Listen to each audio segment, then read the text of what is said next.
Je m'appelle Éric Charpentier et j'ai participé à la grande aventure Fréquence Gay à partir de fin 81, début 82 jusqu'à mi-80, voilà, 83 même.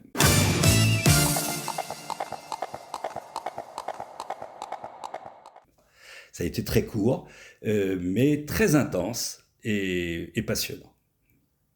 Alors, à Fréquence Gay, j'ai proposé mes services pour m'occuper plus des parties administratives, parce que je sais que c'est toujours quelque chose qui rebute beaucoup de gens, et notamment dans un milieu qui n'est pas très habitué à gérer ces choses-là. Et c'est comme ça que j'ai été amené à m'occuper, par exemple, de récupérer du courrier à la boîte postale qui était à l'époque à Nanterre. J'habitais Courbevoie, j'étais pas très loin, j'étais à moto. Au tout début, j'ai connu Fréquence Gay parce que j'en ai entendu parler dans les manifestations gays à l'époque. Tout le monde parlait de Fréquence Gay et évidemment, je me suis tout de suite connecté car en fait, j'ai toujours, toute ma vie, été très intéressé par la radio. Quand j'étais très jeune, j'adorais écouter la radio, aux grandes dames de mes parents qui trouvaient que c'était inadmissible de pouvoir faire ces versions latines en écoutant Salut les copains, c'était invraisemblable. Voilà. Et moi, j'adorais ça. Et la radio, ça a toujours été important. Et quand il y a eu les premières radios libres, avant ça, déjà, il y a eu Radio Caroline que je prenais dans mon lit. On avait beaucoup de mal à capter à Paris, etc. Mais ça m'intéressait beaucoup. Quand il y a eu les premières radios libres, évidemment, j'ai tout de suite été écouter Fréquence Gay. Et c'était formidable. C'était un ton tout à fait nouveau. Faut pas oublier qu'à l'époque, les seules radios qu'on avait, c'était France Inter, Europe 1 et RTL. Point final. Hein. Et là, d'un seul coup, il y avait une liberté, une liberté de parole qui était absolument extraordinaire. Et quand Fréquence Gay a fait appel pour avoir des aides, tout de suite, je me suis proposé, j'ai répondu et j'ai dit, moi, je peux vous aider, je ne ferai pas de radio parce que ce n'est pas mon truc, mais je peux vous aider pour les questions administratives, par exemple. Voilà, j'ai une moto, je peux aller chercher du courrier, et c'est ce que j'ai fait. Alors, le premier contact que j'ai eu avec Fréquence Gay, c'est un appel de Luc-Olivier Bézu et de Bertrand Mosca qui m'ont demandé de les rencontrer pour voir ce qu'on pouvait faire ensemble. Et là, je suis tombé sur deux gars super sympas qui étaient un peu perdus pour plein de petites questions matérielles ridicules, enfin pour moi qui me semblaient ridicules, et où je pouvais vraiment les aider. Alors je vous donne un exemple, la boîte postale était à Nanterre, et moi j'habite à Courbevoie, à la Défense, donc c'était rien du tout d'aller 2-3 fois par semaine chercher le courrier, et il y en avait beaucoup à l'époque, car à l'époque on écrivait, et d'aller chercher le courrier, de le ramener, et puis d'essayer de le traiter, voilà. Alors à l'époque, ce que je pouvais faire pour la radio, en fait, c'était mettre à disposition des infrastructures que j'utilisais tous les jours. À l'époque, j'avais un cabinet d'avocats, place de Wagram, dans le 17e, on était très installés. Je travaillais avec mon épouse, avec des collaborateurs, des secrétaires, on avait des machines à photocopier, on avait plein d'infrastructures qui ont tout de suite servi pour la radio. Très rapidement, donc, on traitait les courriers au bureau, les autres de Fréquence Gay pouvaient venir, répondre aux courriers, poster des lettres, etc. Et voilà, c'était principalement mon activité à l'époque. Et puis aussi, c'était aider par nos quelques petites connaissances les problèmes financiers, juridiques, etc. avec les membres du conseil d'administration de la radio. Alors, pourquoi j'ai contacté Fréquence Gay ? Parce que d'abord, c'était une radio libre, en plus une radio libre thématique qui me touchait beaucoup, parce que moi-même je suis gay et que, évidemment, à l'époque, c'était la grande aventure du guépier, il faut se souvenir. Le guépier, le prolongement, c'était Fréquence Gay. Dès qu'il y a eu des radios libres, Fréquence Gay, c'était pour moi la suite du guépier. Et donc, si je pouvais amener quelque chose, évidemment, je l'ai fait très volontiers et ça a été passionnant. Alors donc au tout début, quand j'ai écrit pour prendre contact avec la radio, j'ai tout de suite été contacté par le président de la radio, Luc-Olivier Bézu, et on s'est retrouvé dans un bistrot avec lui et Bertrand Mosca, et voilà, on a évoqué ce que je pouvais faire, les problèmes de la radio, Et petit à petit, donc, j'ai été amené à connaître d'autres membres du bureau, d'autres membres qui travaillaient à Fréquence Gay. Et donc, j'ai pu mettre à disposition les moyens que j'avais pour aider la radio, notamment au niveau de tout ce qui était administratif et courrier. Alors, ce qui a été pour moi très étonnant en contactant Fréquence Gay, j'étais un peu habitué, je connaissais les studios d'Europe 1, la façon dont fonctionnaient les radios traditionnelles.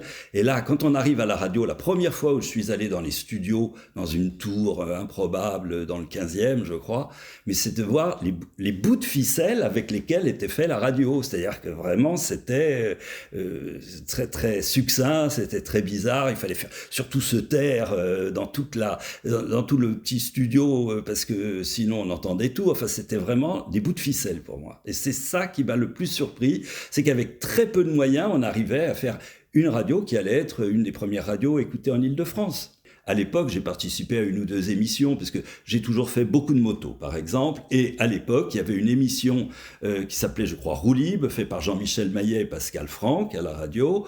Et évidemment, ils m'ont interrogé, on a fait des émissions ensemble, surtout que j'étais à l'époque en train de constituer avec la Fédération des motards en colère l'assurance mutuelle des motards. Donc on a fait plusieurs émissions sur ces sujets-là à la radio.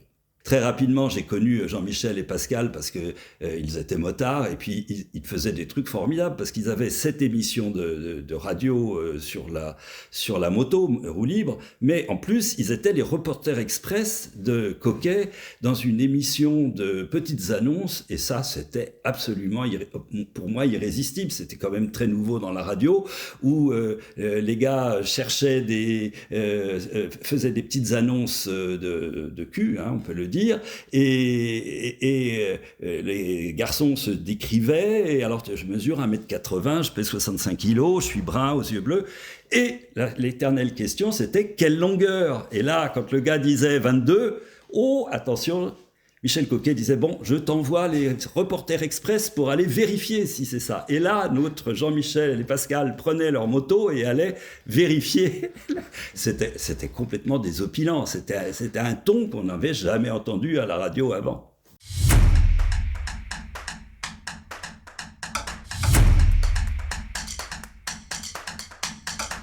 L'émission Roue Libre, c'était une émission très technique et détaillée sur la moto, mais avec un ton beaucoup plus libre quand même, et on voyait bien qu'on n'était pas sur Europe 1, parce que d'abord à Europe 1 ou RTL, on n'avait pas d'émissions sur la moto, ou très peu, ou succinctes. Là, c'était des émissions détaillées par des gens qui vivaient vraiment la moto tous les jours, et c'était important d'avoir ce ton qu'on ne connaissait pas dans les radios traditionnelles.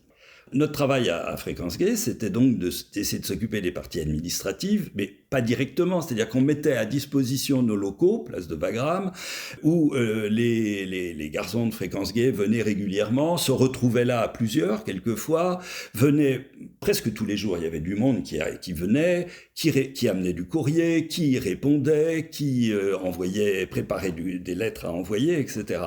Et discuter aussi de toute la problématique de la radio. Ça, c'était un peu un genre de quartier général administratif, je dirais. Et voilà, et ça a occasionné des trucs assez cocasses, parce qu'il y avait beaucoup de garçons qui défilaient au cabinet régulièrement. Et alors, dans notre immeuble très bourgeois, où habitaient des gens très très chics, il courait le bruit que Madame Charpentier, c'est-à-dire mon épouse, elle ne s'ennuyait pas dans la vie, parce qu'il y avait beaucoup de jeunes gens qui venaient très souvent à son cabinet. Alors, c'était très drôle, on riait beaucoup. Oui, alors je suis arrivé presque au début de Fréquence Gay, où c'est Luc-Olivier Bézu qui était président. Il est resté, je crois, à peu près 1 an environ. Et c'était un style de management qui était propre à lui-même, qui était vraiment... Et après, il a cédé la place à Geneviève Passe. Alors là, c'était complètement différent, parce que Geneviève était une fille formidable, géniale, mais un peu éthérée, un peu... intello, j'allais dire, et n'avait pas du tout les mêmes problématiques, c'est-à-dire qu'elle savait ce qu'elle voulait. Et ça, c'était très important pour essayer d'apporter des réponses.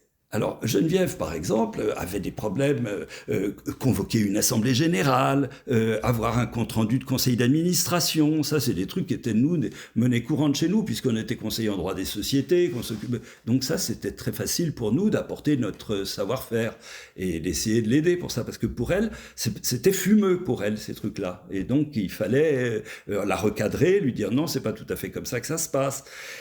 Moi, j'ai assisté à beaucoup d'assemblées dans les associations. Fréquence Gay, ça a été une de mes premières grandes expériences. J'en ai eu beaucoup d'autres après, mais c'était franchement très difficile et très houleux, parce que vous aviez à l'époque des gens tellement différents. Quand on avait Pablo Ruiz dans une assemblée qui était complètement extravagant, qui partait dans des trucs que moi personnellement je comprenais pas du tout, et donc il fallait arriver à synthétiser tout ça et en tirer quelque chose. C'était pas toujours évident. Les assemblées de Fréquence Gay à l'époque, ou les réunions, c'était toujours très houleux, très bizarre, parce qu'il y avait des tendances complètement différentes qui s'exprimaient. Et d'un côté, alors par exemple, Pablo Ruiz avec ses lunettes en forme de cœur rose, qui était extraordinaire, et qui représentait l'extrémiste inverse de ce que certains... Il était complètement flamboyant, et à côté, il y avait ceux qui voulaient être bien vus, bien sages, bien vus par le ministère, etc. C'était tellement opposé que c'est très difficile de faire la synthèse de ce... Mais c'est ça qui fait avancer le mouvement. Et c'est un peu, pour moi, le même problème qu'on a connu avec les Gay Pride. Dans les Gay Pride, il y a toujours eu ceux qui ont dit « Ah, mais non, il faut pas mettre toutes ces folles tordues là qui s'exhibent en short, etc. C'est très mauvais, parce que les PD, c'est pas ça du tout. » Mais il faut reconnaître une chose, que c'est quand même ces mouvements-là qu'on fait naître et qui ont fait progresser le mouvement. Sinon, on serait toujours autant de bauderies, autant de je sais plus comment ça s'appelait, où tout le monde était bien dans son coin et rien n'avançait. Donc voilà, faire la synthèse de tout ça, à la radio, c'était typique. Il y avait absolument ces deux mouvements et c'était des fois très difficile de le concilier.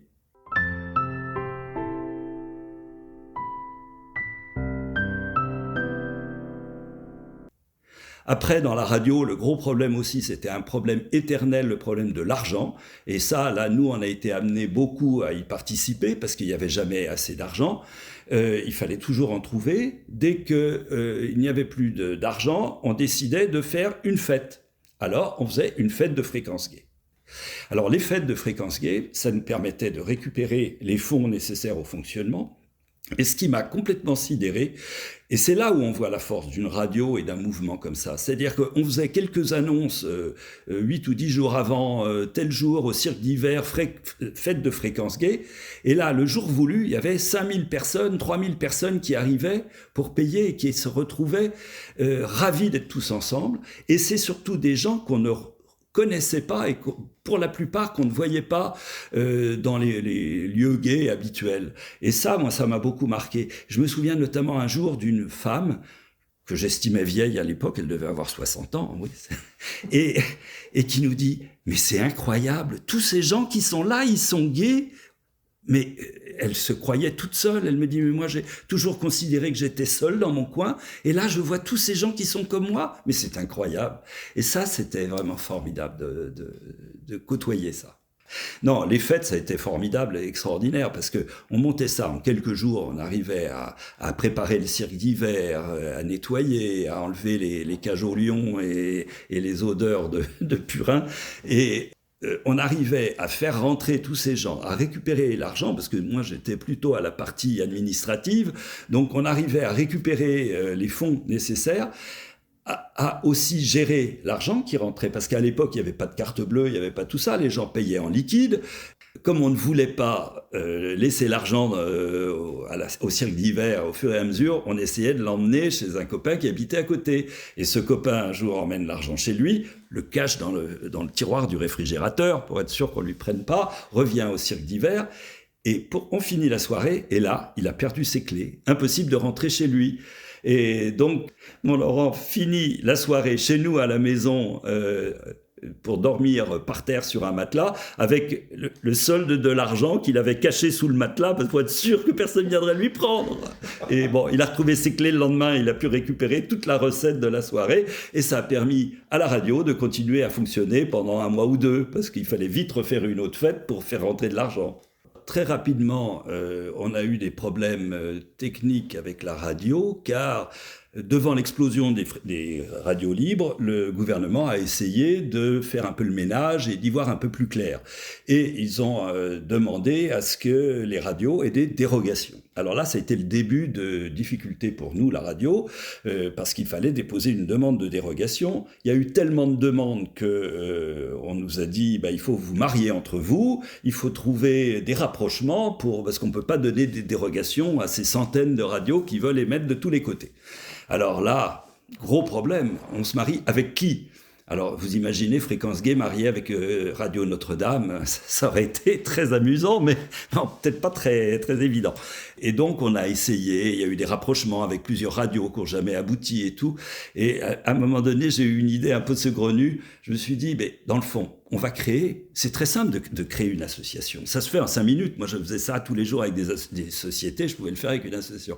Et on a créé Pink Radio. Alors Pink Radio, qui est sorti de nulle part, avec des copains non gays d'ailleurs, à moi, qui étaient au bureau, etc., pour pas qu'il y ait d'amalgame entre Pink Radio et Fréquence Gay. Et Pink Radio a déposé une demande de dérogation. Et Pink Radio a eu la dérogation à condition de se marier avec Fréquence Gay. Alléluia, tout va bien. Et voilà, évidemment, Pink Radio n'a jamais existé, mais ça a permis à Fréquence Gay d'occuper une fréquence pour 2 dérogations. Et ce qui est très amusant aussi, à la suite de ça, quelques 6 mois après, il y a un journal quotidien national très connu qui a fait des pieds et des mains pour essayer de récupérer la dérogation de Fréquence Gay et qui a proposé aux dirigeants de Pink Radio, qui étaient mes copains, une somme à l'époque très importante pour récupérer cette dérogation. Et c'est là où on s'aperçoit que les copains peuvent être très proches et très fidèles, car évidemment on a systématiquement refusé et qu'on n'a pas donné suite à ces propositions que je juge honteuses. Voilà. Alors à l'époque, moi je travaillais énormément et j'écoutais en fait peu la radio, sauf le soir un petit peu, mais j'avais pas le temps d'écouter vraiment les émissions dans la journée. Alors j'écoutais un petit peu Michel Coquet le soir parce qu'il fallait bien rigoler de temps en temps, mais non, j'écoutais pas beaucoup. Mais de toute façon, dès que j'ai su qu'une radio gay existait et que j'ai commencé à écouter, j'ai eu envie de faire quelque chose parce que pour moi, c'était très important d'y participer. Rapidement, il y a eu des problèmes pour la dérogation et on a essayé d'empêcher Fréquence Gay de continuer à émettre parce que pour des raisons, tout le monde s'est mobilisé pour défendre la radio. Et là aussi, la force de la radio, ça s'est mesuré à ce moment-là. On a appelé à des manifestations pour défaire Fréquence Gay, et il y a eu énormément de monde. Tout le monde est descendu avec des banderoles et tout pour défendre la radio. Ça a été une expérience extraordinaire. Moi, je me souviens que j'y suis allé avec Jean-Michel et Pascal. J'ai les photos de Pascal avec mon fils de 6 ans sur les épaules, etc., qui a fait toute la manifestation avec eux. C'était des moments extraordinaires. Oui, alors moi je considère que l'expérience qu'on a eue à la radio nous permet de pouvoir utiliser la force des gens, des regroupements, des manifestations. Et ça, c'est quelque chose qu'on a pu vraiment tenir de façon très tangible, parce que quand vous arrivez à faire descendre des milliers de personnes dans la rue en 15 jours, parce qu'il y a une cause à défendre, c'est une force énorme. Alors, moi, personnellement, je l'ai beaucoup vécu avec les motards en colère, et ce qui continue d'ailleurs à mobiliser de cette façon-là, mais la radio a été une façon primordiale pour moi de constater qu'en mobilisant des gens, on arrivait à faire énormément avancer les choses. Et souvent, il ne faut pas hésiter à... C'est très joli de dire « Oh, on va discuter avec le ministère, on va faire des ronds de jambes, on va faire... » Et en fait, on n'aboutit jamais à rien. Et souvent, c'est le rapport de force qui est nécessaire. Et arriver à mobiliser des gens en quelques semaines pour une cause bien précise, c'est extraordinaire et ça a des résultats fantastiques. Et ça, on l'a vécu à Fréquence Gay toutes les façons. Comme on le vit aujourd'hui avec les Gay Pride. Les Gay Pride, c'est une démonstration de quelque chose d'important et qui permet de faire largement avancer les choses. Oui, à l'époque, les radios libres, c'était tout à fait nouveau et il a fallu apprendre à fonctionner avec. Parce que n'oublions pas qu'on est parti de 4 radios avec Radio Monte-Carlo, point final en France. Et d'un seul coup, c'est des centaines de radios qui se créent partout. Donc fatalement, il y avait des rapports de force et des règles de fonctionnement à créer. Tout ça, là, nous, on l'a vécu au tout début et c'est pas du tout évident de savoir comment tout ça allait fonctionner. Est-ce qu'on avait le droit de faire de la publicité? Est-ce qu'on n'avait pas le droit? Par qui? Quel était le financement? Comment les radios devaient être gouvernées? Tout ça, c'était des éléments nouveaux, ça arrivait sur le tapis et il fallait arriver à s'en sortir. Et je pense que c'était un moment charnière qui a été très intéressant à vivre.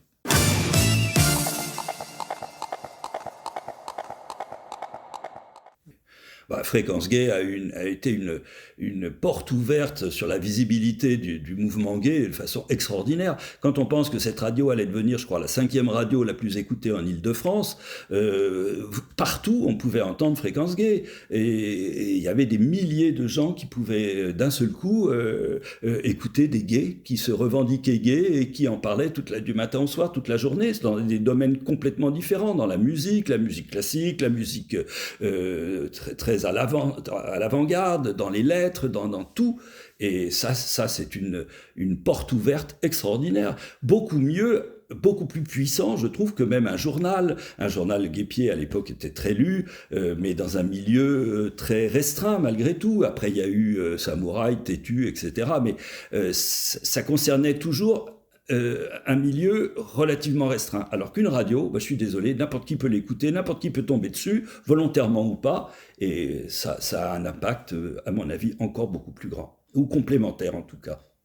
Je pense que si très rapidement Fréquence Gay est devenue une des radios les plus écoutées en Île-de-France, c'est parce que c'était un ton complètement nouveau. Et ça, c'est ça qu'on peut pas imaginer à quel point on avait des émissions complètement explosées, complètement différentes sur des sujets qui n'étaient jamais abordés sur les radios dites périphériques. Et c'est en ça que les gens se sont retrouvés. Je suis désolé, mais les émissions d'annonces de cul de Michel Coquet, on pouvait le retrouver nulle part ailleurs. Hein, et je suis désolé, ça faisait parler énormément de gens, et pas seulement dans le milieu gay. Parce qu'il y a beaucoup de gens qui se disaient, mais tiens, dans le fond, si les gays font ça, pourquoi on ne ferait pas ça autrement ? Ça, c'était un élément tellement nouveau, et donc ça ne pouvait qu'attirer les gens. Les fêtes organisées par Fréquence Gay ont eu principalement comme objet de récupérer de l'argent pour pouvoir nous permettre de vivre, mais ça a aussi été un événement convivial énorme où les gens se retrouvaient, étaient contents de se retrouver, contents de retrouver, de découvrir des gens pour lesquels ils n'avaient aucune occasion, qu'ils n'avaient pas l'occasion de rencontrer. Et ça, c'était aussi un élément très important. Quand je pense à ces gens qu'on voyait, qui découvraient qu'il y avait plein de gens comme eux, qui d'un seul coup ils se disaient mais j'étais le seul pauvre homosexuel dans mon coin, et puis là je découvre qu'il y en a plein qui sont comme moi et qui habitent des banlieues. Je croyais que j'étais seul, je n'en ai jamais vu là-bas chez ma boulangère ou dans mon coin, et puis là d'un seul coup ils se retrouvaient, et ils n'auraient jamais, à l'époque, il y a beaucoup de gens qui n'auraient jamais eu l'idée d'aller dans les boîtes gays ou dans les lieux gays à l'époque, et là parce que c'était la radio, ils venaient. Et ça, c'était exceptionnel, je trouve. Pour moi, personnellement, j'étais habitué à aller dans les lieux gays, dans les restaurants gays, etc. Donc, j'étais un peu habitué à ce milieu. Hein. Mais j'ai été très frappé par l'impact que ça pouvait avoir sur des gens qui, eux, n'avaient jamais l'occasion de côtoyer le milieu gay. Et là, c'était vraiment une grande découverte pour beaucoup. La radio m'a apporté surtout des relations très amicales avec des gens qui ont été formidables. Et là, j'ai découvert des gens étonnants, très différents du milieu dans lequel je vivais, et de tous horizons. Et on avait vraiment une diversité de personnages incroyable. Et ça, c'était vraiment très enrichissant, je trouve. À la suite de Fréquence Gay, où je ne suis pas resté très longtemps, puisque j'y suis resté 2 ans, voilà, j'ai conservé d'excellentes relations avec certains, avec Jean-Michel Bayet par exemple, qui faisait l'émission Roue Libre et que je continuais à voir tout le temps et régulièrement, et puis certains que l'on retrouve aujourd'hui et qu'on a eu l'occasion de recroiser. Après, quand j'étais à Montpellier, Geneviève Pastre est venue, j'ai retrouvé Luc-Olivier Bézu, j'ai retrouvé Éric Bidot, enfin que des copains qui étaient très proches et qu'on a l'occasion de retrouver, comme Laurent Lédé, etc. Je pourrais en citer beaucoup. Non, Fréquence Gay, pour moi, ça a toujours été il y a eu des moments durs, hein, on a parlé des assemblées générales, des discussions sans fin, éternelles, qui pouvaient se terminer tellement tard dans la nuit pour accoucher d'une souris, mais ça, c'est fréquent dans toutes les associations. Mais j'ai pas de mauvais souvenirs, j'ai aucun mauvais souvenir avec la radio. 40 ans après, ce que je peux retenir, c'est que Fréquence Gay a été un moment extraordinaire. Ça a été très court pour moi, mais ça a été un moment de découverte, de partage, d'activité intense dans un but précis ça a été extraordinaire. Voilà, j'en garde que des très très bons souvenirs. Des gens qui y participaient, de ce qu'on y faisait, de ce qu'on était amené à monter tous ensemble. Ça a été un moment unique. Fréquence Gay 90 FM 24 heures sur 24 stéréo. Fréquence Gay 90 FM 24 heures sur 24 stéréo. C'est comme la jungle parfois, je me demande bien si je vais m'en sortir. C'est comme la jungle parfois, je me demande bien si je vais m'en sortir.